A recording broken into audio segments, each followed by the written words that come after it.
always got such great feedback from people when they felt themselves being shown on the screen as not criminals, not cartel members, not, the same maids and gardeners as they usually did, but as superheroes, as spies, as, just was so cool for them to see themselves in a different light. Imaging is so important. It changes your mind of what your potential is. Hey, it's Kristen, and today I am so excited to share my interview with Robert Rodriguez, the mastermind behind such projects as Sharkboy and Lavagirl, Spy Kids, and of course Netflix's new We Can Be Heroes. Enjoy our conversation. Where did the inspiration come from for We Can Be Heroes, and why did you decide to connect it to the world of Sharkboy and Lavagirl? Netflix asked me if I would make them a family film. They loved Spy Kids, and Sharkboy always did really well on their surface. They would see how much kids would watch it and rewatch it, and really surprised them. So they asked if I would make something original for them.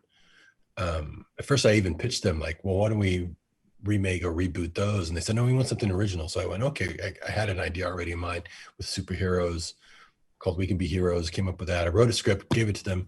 Once they loved it and wanted to go ahead and make it, that's when I got the idea. I made up a bunch of superhero kids, but I just wished one of them had shark strength or lava strength, because that worked really well 15 years ago. So I wanted one kid to have the power. So I went ahead and, like they borrow Spider-Man sometimes for an Avengers movie from Sony, I borrowed Sharkboy and Lavagirl as parents so I could have this little super kid. So it was really its own world. And then we brought them in just to kind of legitimize the adult superhero team and to give me a special girl. So that's really shoehorning that dream world into my new world here.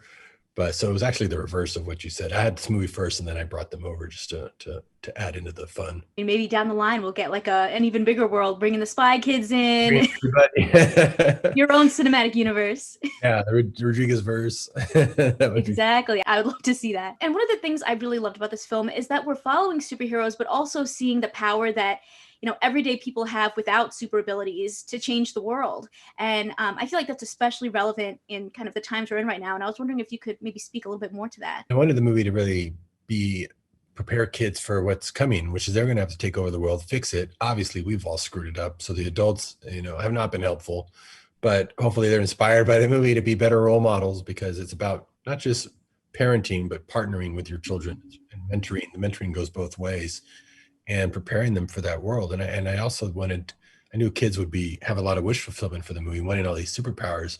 So I thought it was important to show that the person who makes the biggest difference didn't have superpowers. That way they know that they can make a difference themselves starting right now, and they didn't have to wait to get like special powers to change the world. So the central character was very important. I wanted to inspire my own daughter, so she's named after my daughter's name is Missy. So that's awesome. That's her nickname since she was little. So I wanted it to just feel like relatable in that way, that anybody could be a hero. I also love that so many of your projects feature Latinos, and in particular Latino families, in really exciting action stories, from a spy family to the superhero family. Why do you think it's important to tell these stories? Well, when you write what and if that's your identity and you're writing a script, you're going to write what you know, which is, I grew up in a Latin family. So that's the first thing you write. And that's why I tried to just keep that going in all my movies, having that identity so that it felt authentic to my experience, but also the characters would feel more authentic because I lived that life. And it's important, I think, to show people the diversity on screen. I've been doing it now for 30 years, and I always got such great feedback from people when they felt themselves being shown on the screen as not criminals, not cartel members, not, the same maids and gardeners as they usually did, but as superheroes, as spies, as, just was so cool for them to see themselves in a different light. Imaging is so important. It changes your mind of what your potential is if you see it on the screen. And I got such great feedback over the years from families that really like that. So I made that just part of the DNA of my movies. It definitely connects to me as a Latino. Your projects are always my favorite. I'm always so fascinated by your career. You're doing so many amazing things. You recently directed an episode of The Mandalorian, directing the biggest music video of the summer with Rain on Me, and of course this film. And you're like a one-man film crew. You can do everything on the set, which is incredible. Can you just talk a little bit about that? I just love staying creative and taking on projects that are different than I would normally do, because you learn so much. Like just going and playing hooky for like a month, really, it wasn't that long, to do Mandalorian and Lady Gaga's video back to back, you come back so refreshed to finish Heroes that you got a different perspective. You learned some techniques from these masters, and this movie benefited from it for sure. This movie's much better because I did those little detours, and there's no time to do anything. You know, there's all time's gone. There is no time, right? When you have time to do anything. But when you really love something and you're passionate about it, and if you just say, I'm going to do it, you find that you can make time. You make time where there was no time before. Somehow I made the time to do those things, and I knew it was going to benefit my work. So I tend to just make time as much as I can, because we have such limited time.